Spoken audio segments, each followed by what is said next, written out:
আহা, কি জবাব দিবেন আল্লাহকে ভাই? ভাই কি জবাব দিবেন বলেন? দাড়ি চিসে ফেলতেছেন, টাকুর নিচে কাপড় পরতেছেন, একক তো নামাজের ধার ধারতেছেন না, অন্যের মেয়েকে ফুসলিয়ে ফাসলিয়ে কোর্ট ম্যারেজ করে ফেলতেছেন, একটা পারিবারিক ফিতনা ফাসাদের মধ্যে জড়িয়ে যাচ্ছেন, একটা সামাজিক ফিতনা ফাসাদের মধ্যে জড়িয়ে যাচ্ছেন। এরপরে দুঃখ পেয়ে অমুক মেয়েকে 4 জনে মিলে প্রপোজ করে, তারপরে দুঃখ পেয়ে 2 জনে মদ খায়, 3 জনে গাঁজা খায়, 4 জনে আত্মহত্যা করতে যায়। 3 জনের বাঁচানো যায়, একটা আত্মহত্যা তো করে না, কিন্তু জীবন শেষ।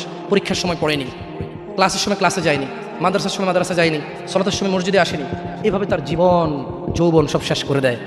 আল্লাহ এই জন্য বলছে ফাআন্না তুসহারুন, ও নবী এদেরকে বলেন তবু কি তোমরা মাতাল থাকবা? জানো জমিনের মালিক আল্লাহ, জানো জীবনের মালিক আল্লাহ, জানো বিচারের মালিক আল্লাহ, জানো জমিনে যা আছে আল্লাহর, জানো আল্লাহই আশ্রয়দাতা, আল্লাহর বিপক্ষে কোনো আশ্রয়দাতা নাই, তবু কি তোমরা মাতাল থাকবে? এটা আল্লাহ বলছেন। শুনুন যুবক, তোমাকে বলি, চাচা আপনাকেও বলি, হোক সেটা আল্লাহর নবীর নামে গান, বাদ্যযন্ত্র হারাম। বাদ্যযন্ত্র কি হারাম? একটু মনোযোগ দিয়ে শুনবেন, বলে কথা শেষ করে চলে যাবেন ইনশাআল্লাহ। কারা কারা আছেন আজকে থেকে মিউজিক বন্ধ করবেন? হাত তুলিয়ে না, দরকার নাই। আমি কারো ওয়াদা নিতে আসি নাই। আমি কি চকিদার কারো? আপনি কার বান্দা? ক্ষমাকারীকে? গুনাহ দেওয়ার মালিককে? জান্নাতের মালিককে? জাহান্নামের মালিককে? তা আমি তো আপনার গুনাহও দিতে পারবো না, আপনাকে নেকিও দিতে পারবো না, হাত তুলে লাভ আছে এখানে? অনুরোধ করি যুবক, প্লিজ যুবক, হৃদয়টাকে মেরে ফেলিও না। তুমি দেখো না, তোমার বয়স 22, 10 বছর বয়সে মা বলেছে স্কুলে যা, মাদ্রাসা যা, মানুষ হবি, ভবিষ্যৎ ভালো হবে। তুমি শোনোনি ক্রিকেট, ফুটবল, সিনেমা, নাটক, কোথায় বিয়ে, কোথায় গায়ে হলুদ, গান বাজনা বাজিয়ে তোমার জীবন কাটাই দিছো। যুবক দেখো, 22 বছর বয়সে তুমি মূর্খ। তোমার পাশের বন্ধু পাইলট স্কুলে পড়ে, হ্যাঁ 10টা টিউশনই পড়ায়, 30,000 টাকাও কামায়।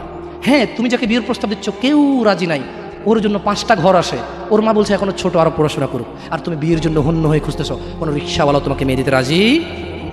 তুমি দেখো 10 বছর 15 বছর বয়সে যদি মায়ের ওই কথা মেনে নিতা, তাহলে তুমি আজকে উপকৃত থাকতা। আমি জামশেদ মজুমদার 27 বছর বয়সে এসে তোমাকে বলছি তুমি গান বাজনা ছেড়ে দাও। ইনশাআল্লাহ 60 বছর পরে মারা গেলে, 30 বছর পরে মারা গেলে, 70 বছর পরে মারা গেলে ওই উপকৃত হবা। আর তা না হলে এই গান বাজনার সাথে তুমি তোমাকে ধ্বংস করে দিচ্ছ।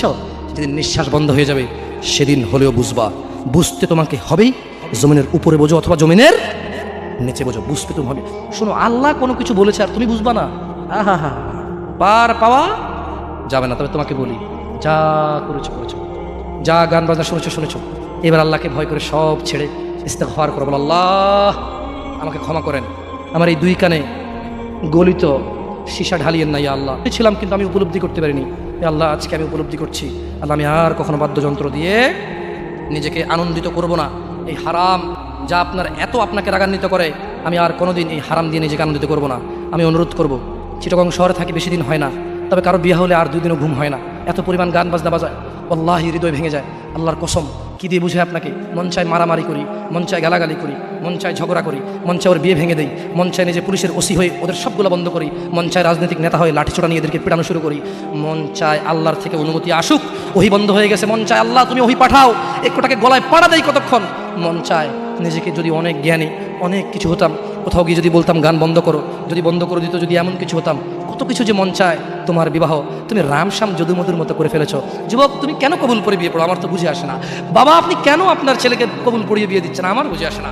ভাই, আপনি কেন আপনার মেয়েকে কবুল পড়িয়ে বিয়ে দিচ্ছেন? আমার বুঝে আসে না। আপনার মেয়ে হলুদ কাপড় পরে, মাথার মধ্যে খোপা দেয়, 3 জনে এসে দুধ খাওয়ায়, 4 জনে কোলে নিয়ে নেয়, 6 জনে গান বাজায়, 10 জনে এসে হলুদ মাখে, শুধু বুঝি মৌলবি দিয়ে কবুল পড়ালে বুঝি মুসলিমের বিয়ে হয়? শুনুন, আপনার নবী মুহাম্মদুর রাসূলুল্লাহ সাল্লাল্লাহু আলাইহি ওয়াসাল্লাম কবুলের পদ্ধতি দিয়ে গেছেন, তাই কবুল পড়ায় মুসলমানের বিয়ে মনে করেন না।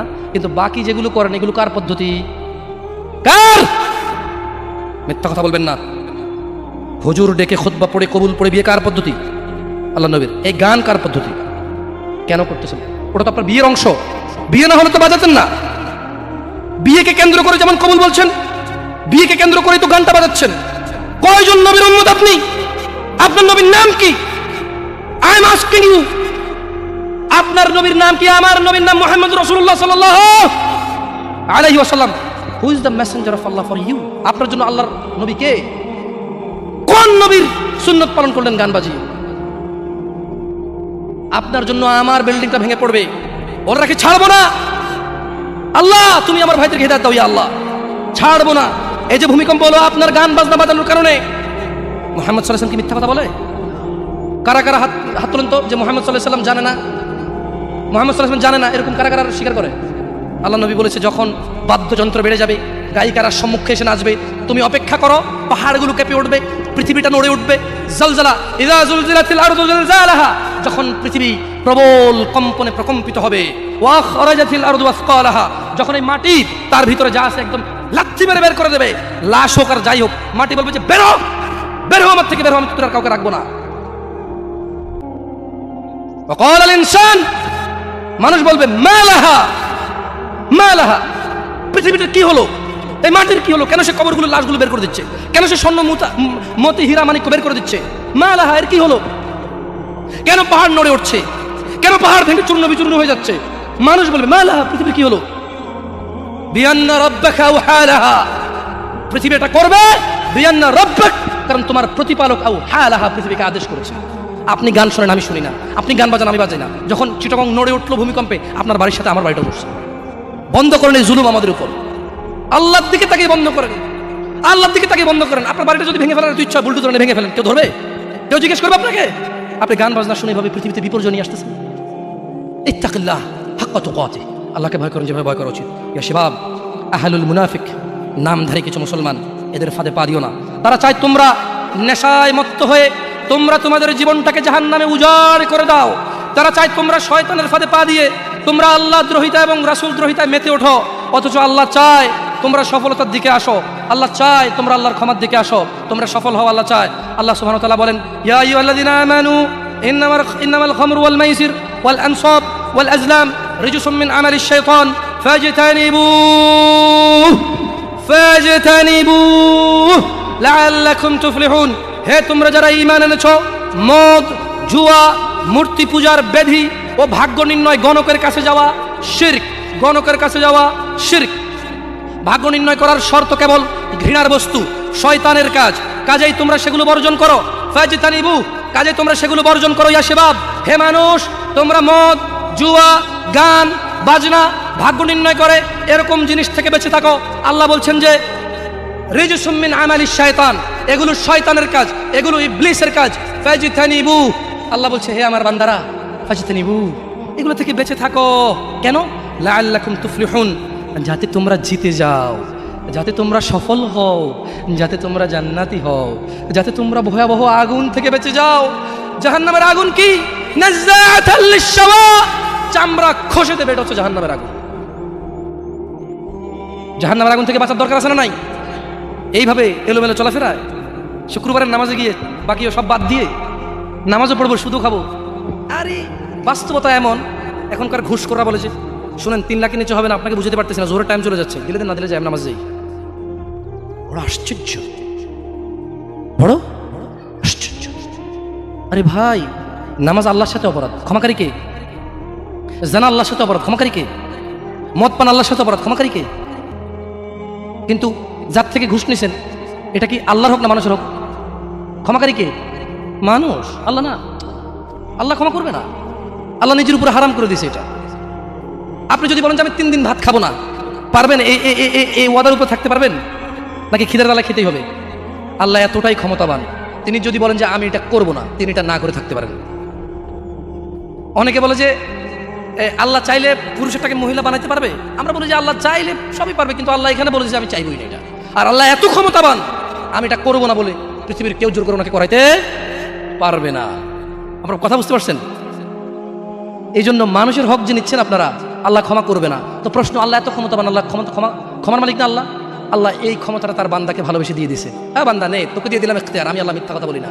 তোর হক যে খাবে, তুই মাফ করলে সে মাফ পাবে, আমি মাফ করবো না। আমি দাখিলি দিব না জায়গায়, কি করবে না? আমি না কি গোলাবো না। লা ইলাহা ইল্লাল্লাহ, সুবহানাহু, তিনি পবিত্র। এবার আল্লাহ বলছে কুল মান রাব্বুস সামাওয়াতিস সাব'i ওয়া রাব্বুল আরশিল আযীম। মুহাম্মদ সাল্লাল্লাহু আলাইহি ওয়াসাল্লাম বলুন, 7 আসমান ও মহা আরশের মালিককে, প্রতিপালককে। সায়াকুলুনা লিল্লাহ, তারা বলবে আল্লাহ। কুল আফালা তাত্তাকুন, ও মুহাম্মদ বলে দিন, তবু কি তোমরা আল্লাহকে ভয় করবে না? কুল মান বিয়াদিহি মালাকুত কুল্লি শাইইন ওয়া হুয়া ইউজির ওয়া লা ইউজার আলাইহি ইন কুনতুম তা'লামুন। মুহাম্মদ সাল্লাল্লাহু আলাইহি ওয়াসাল্লাম বলুন এদেরকে, তার হাতে সমস্ত বস্তুর কর্তৃত্ব, যিনি আশ্রয় প্রদান করেন অথচ তার বিপক্ষে কেউ আশ্রয় দিতে পারে না। যদি তোমরা জানো বলো এই সব কিছুর মালিককে, বলো কে মানুষকে বিপদ থেকে আশ্রয় দেয় অথচ কেউ আল্লাহর বিপক্ষে গিয়ে কাউকে আশ্রয় দিতে পারে না। আল্লাহ যাকে ধ্বংস করবে কেউ তাকে বাঁচাইতে পারে না, আল্লাহ যাকে রক্ষা করবে কেউ তাকে ধ্বংস করতে পারে না। আল্লাহ বললেন, ও মুহাম্মদ সাল্লাল্লাহু আলাইহি ওয়াসাল্লাম, এদেরকে জিজ্ঞেস করুন কে সে যে এদের সবাইকে আশ্রয় দেয় অথচ আমি যার বিরুদ্ধে চলে যাব, আমি যে জাতিকে উল্টে দেব, আমি যে জাতিকে পাল্টে দেব, আমি যে জাতিকে নিমিষেই একেবারে চূর্ণ বিচূর্ণ করে দেব, আমার বিপক্ষে আর কেউ আশ্রয় দিতে পারবে না। এদেরকে জিজ্ঞেস করুন কে। আল্লাহ নিজেই সাক্ষী দিচ্ছে, এই কাফেররা, এই মুশরিকরা, এই মুনাফিক নামধারী মুসলিমরা, সায়াকুলুনা লিল্লাহ, আল্লাহ বলছে যে মুহাম্মদ সাল্লাল্লাহু আলাইহি ওয়াসাল্লাম এরা সবাই বলবে যে কে? আল্লাহ। যাক মাশাআল্লাহ, তাহলে কথা শুনতেছেন, জবাব দিয়েছেন তো, বুঝতে পারছেন যে কথা শুনতেছেন, আলহামদুলিল্লাহ। এবার আল্লাহ বলছে যে কুল ফাআন্না তুসহারুন, তাহলে কোথা থেকে তোমরা জাদুগ্রস্ত হচ্ছ?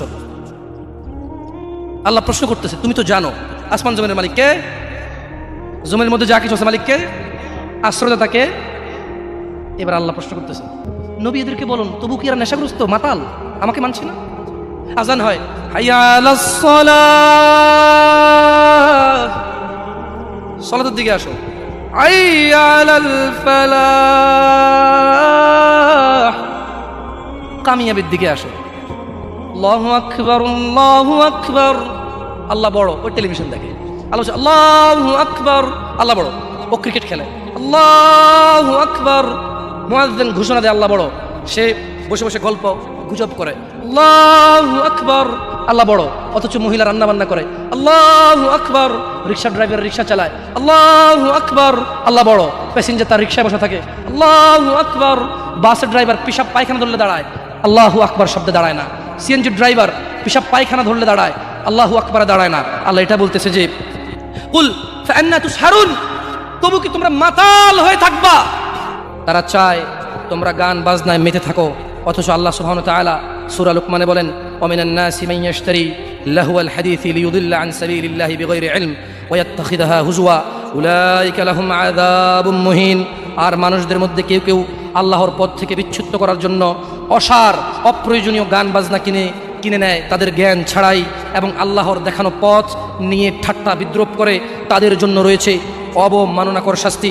রাসূলুল্লাহ সাল্লাল্লাহু আলাইহি ওয়াসাল্লাম বলেন, আমার উম্মতের কিছু লোক মদের নাম পাল্টিয়ে তা পান করবে, তাদের সামনে গায়িকারা বিভিন্ন বাদ্যযন্ত্র সহকারে গান করবে, আল্লাহ তাআলা তাদেরকে মাটির নিচে বিলীন করে দেবেন, আল্লাহ তাআলা তাদেরকে মাটি চাপা দিয়ে মেরে ফেলবেন, আল্লাহ তাআলা তাদেরকে ভূমিকম্পে একেবারে চূর্ণ বিচূর্ণ করে রেখে দেবেন, তাদেরকে বিলীন, তাদের খোঁজ খবর, তাদের অস্তিত্ব কেউ খুঁজে পাবে না, এবং কিছু লোকের আকৃতি আকার বিকৃতি নষ্ট করে দেবেন। রাসূলুল্লাহ সাল্লাল্লাহু আলাইহি ওয়াসাল্লাম বলেন, বানর শুকরের মতো পরিণত করে দেবেন। ইয়া শাবাব ইত্তাকিল্লাহ, আল্লাহকে ভয় করো তোমরা, তোমরা কখনোই গান বাজনায় মেতে থাকিও না। ইয়া শাবাব ইত্তাকিল্লাহ, গান বাজনা তোমার হৃদয়কে মেরে ফেলবে। চাচা, যতই আল্লাহর নবীর নামে গান হোক, যতই কোনো বাবার নামে গান হোক, যেই গানে বাদ্যযন্ত্র আছে, মনে রাখবেন ওই গান আপনার হৃদয়কে হত্যা করতে আসছে, ওই গান আপনাকে, ওই মিউজিক বাদ্যযন্ত্র আপনাকে জাহান্নামে নিতে আসছে। শুনুন, আপনার হৃদয়ের খোরাক আল্লাহ সুবহানাহু ওয়া তাআলা সূরা আনফালে বলছেন, আউযু বিল্লাহি মিনাশ শাইতানির রাজীম, আউযু বিল্লাহি মিনাশ শাইতানির রাজীম, বিসমিল্লাহির রহমানির রহিম, ইন্নামাল মুমিনুনা আল্লাযীনা ইযা যুকিরাল্লাহ ওয়াজিলাত কুলুবুহুম, ওয়াজিলাত কুলুবুহুম ইযা যুকিরাল্লাহ, ইযা যুকিরাল্লাহ ওয়াজিলাত কুলুবুহুম ইযা যুকিরাল্লাহ। নিশ্চয় যারা আল্লাহর প্রতি ঈমান এনেছে, ইযা যুকিরাল্লাহ, তাদের সামনে যখন আল্লাহর নাম নেওয়া হয়, ওয়াজিলাত কুলুবুহুম, তাদের হৃদয় শান্তি খুঁজে পায়, ওয়া ইযা তুলিয়াত আলাইহিম আয়াতুহু যাদাতহুম ঈমানা ওয়া আলা রাব্বিহিম ইয়াতাওয়াক্কালুন। আর তাদের সামনে যখন আল্লাহর কোরআনের তেলাওয়াত করা হয়, তাদের ঈমান, তাদের আল্লাহ ভীরুতা, আল্লাহর উপর ভরসা, আল্লাহর অনুগত্য, হারাম হালালের বাদ বিচার, হারাম হালালের পার্থক্য তাদের বেড়ে যায়। কি শুনলে? কি শুনলে? কোরআন। আর যদি বাদ্যযন্ত্রের সাথে আপনারা একাকার হয়ে যান, আল্লাহ সুবহানাহু ওয়া তাআলা বলছে ভূগর্ভে মাটির নিচে বিলীন করে দেবে, চেহারা করে দেবে শুকর বানরের চাইতেও খারাপ।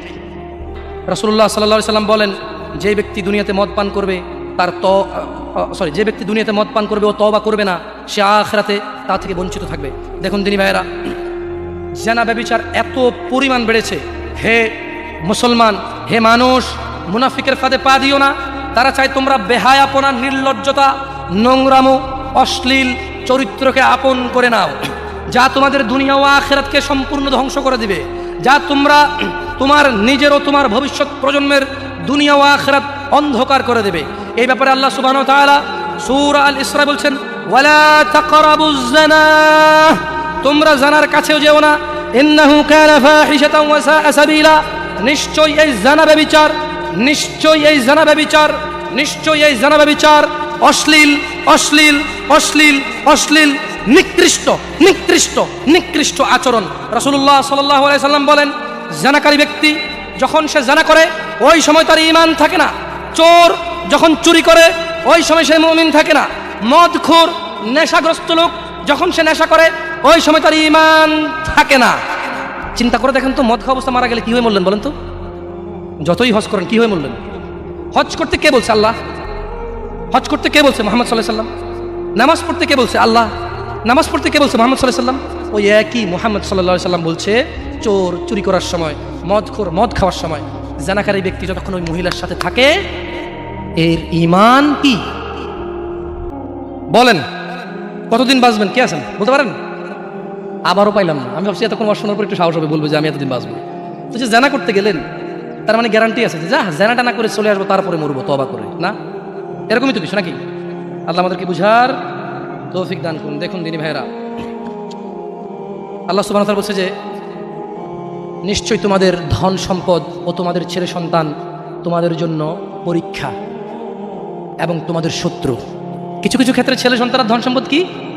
শত্রু। যে এই ছেলের জন্যই তো রেপ করে আসছে, আপনি বলছেন যে না আমার ছেলে নির্দোষ। 5 লাখ টাকা উকিলকে দিয়েছেন, 10 লাখ টাকা অমুককে দিয়েছেন, 3 লাখ টাকা অমুককে দিয়ে একটা মেয়ের জীবন নষ্ট হয়ে গেল, আপনি পরোয়াই করেননি। কার জন্য এটা করেছেন বলেন তো? আপনার নিজের জানা করার কারণে নাকি ছেলে? নিজের জন্য না ছেলের জন্য? হ্যাঁ, তো বলেন এই ছেলে কি শত্রু না মিত্র? এই ছেলে এই যে আপনি একটা অন্যায়কে সাপোর্ট করে গেলেন, যদি আল্লাহ আপনাকে জিজ্ঞেস করে আপনার বাচ্চা আছে, এই অন্যায়টা আপনি কার জন্য করছেন? কার জন্য? তাহলে এই ছেলেকে শত্রু না বন্ধু? এই জন্যই দিনী ভাইয়েরা, কি আপনার মনে কষ্ট নিচ্ছেন যে আমাদেরকে গালি দিয়ে গেল? ওয়াল্লাহি ওয়াল্লাহি ভুল বুঝিয়েন না। আমি এই কথাগুলো বলে বোঝাতে চাচ্ছি, আপনি যে নামাজ পড়েন না এটা ছাড়া বিকল্প নাই।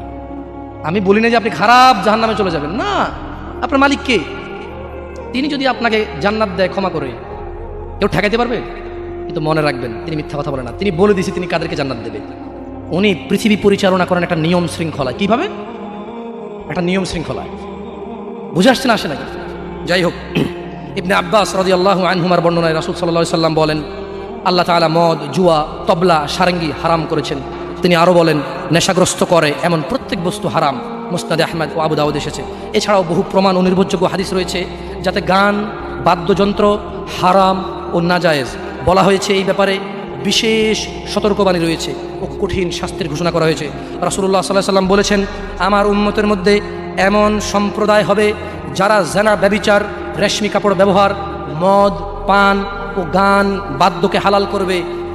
আপনি আপনি আপনি খেয়াল করে দেখেন, আল্লাহ নবী ভবিষ্যৎবাণী দিয়ে গেছে যে আমার উম্মতের মধ্যে এমন কিছু লোক বের হবে যারা দাঁড়িয়ে থাকবে, 60 বছর বয়স হবে, মসজিদের সভাপতি হবে, স্কুলের সভাপতি হবে, অথবা কোনো পতি হইল না, কারো পতি হইল না, এমনি মানুষ ভিক্ষা করে হলো বিয়ে করে গান বাজার ব্যবস্থা করবে।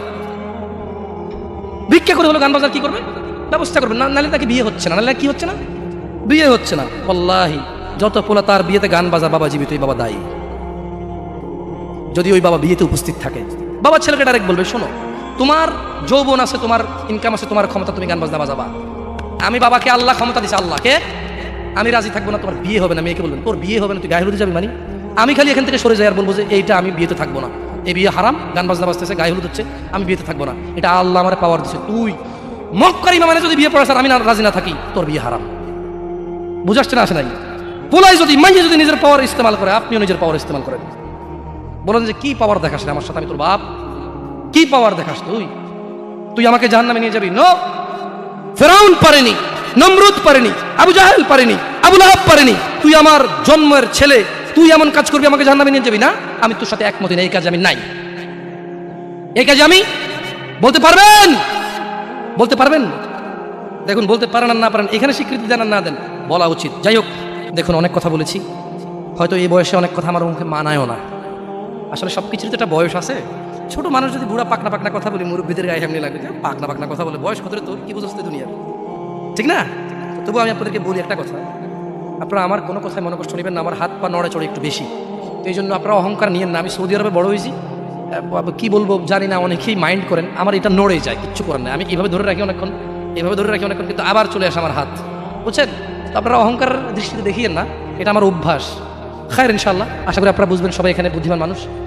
আমি এতক্ষণ থেকে আপনাদেরকে কিছু নসিহত করেছি, আপনাদেরকে বলে রাখি, আপনি, শুধু আপনি না, এই পৃথিবীতে যত মানুষ আর জিন আছে সব যদি একসাথে হয়ে ফন্দি করে যুক্তি সলা পরামর্শ করে আল্লাহ দ্রোহিতা, আল্লাহ বিরোধী কাজ করে, আল্লাহর কিছুই যায়, জোরে বলেন তো, আল্লাহর কিছুই যায়।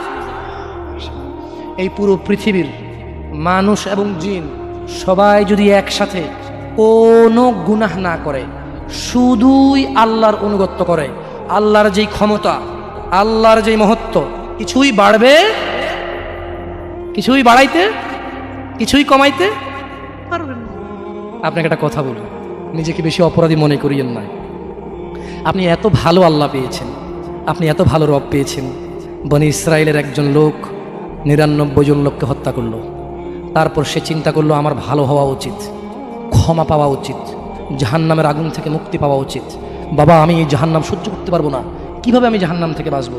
তখন সে একজন জ্ঞানী লোকের খোঁজ নিল এবং জিজ্ঞেস করলো যে আমার কি ক্ষমা হবে? ওই লোকে বললো যে না না, তোমার তো ক্ষমা হবে না। একবার তারেও মেরে কতজন পূর্ণ করলো? কিন্তু তার হৃদয়ে যন্ত্রণা কমেনি। ওই যে একটা যন্ত্রণা, কি কাজ করলে আমি ক্ষমা পেয়ে যাব, কি এমন কাজ করলে আমি আল্লাহর আযাব থেকে রক্ষা পাবো। সে আল্লাহকে প্রচণ্ড ভয় পাচ্ছিল। অ্যাট দ্য সেম টাইম সে সিদ্ধান্ত নিয়েছিল যে সে আর হত্যাই করবে না, সে ভালো হয়ে যাবে, অন্যায় করবে না, সে অন্যায় করবে না। কিন্তু তার ভালো হওয়ার জন্য একটা গ্যারান্টি লাগবে যে কে আছে এমন যে আমাকে বলবে কি করলে আমাকে আল্লাহ ক্ষমা করে দেবে। ওই লোকটা যখন মারা যায়, আল্লাহ তাকে জান্নাত দিয়েছে। কেন? সে ভালো হওয়ার ইচ্ছা পোষণ করেছে। আপনিও ভালো হওয়ার ইচ্ছা পোষণ করেন, করবেন তো ইনশাআল্লাহ। আর ভালো কখন হতে হবে? কালকে? কালকে কখন থেকে ভালো হতে হবে? না বিয়ের পরে। ভালো কখন থেকে হতে হবে? না চাকরির পরে। ভালো কখন থেকে হতে হবে? একটু দাঁড়ি টাড়ি পাকার পরে, নাকি এখন থেকে?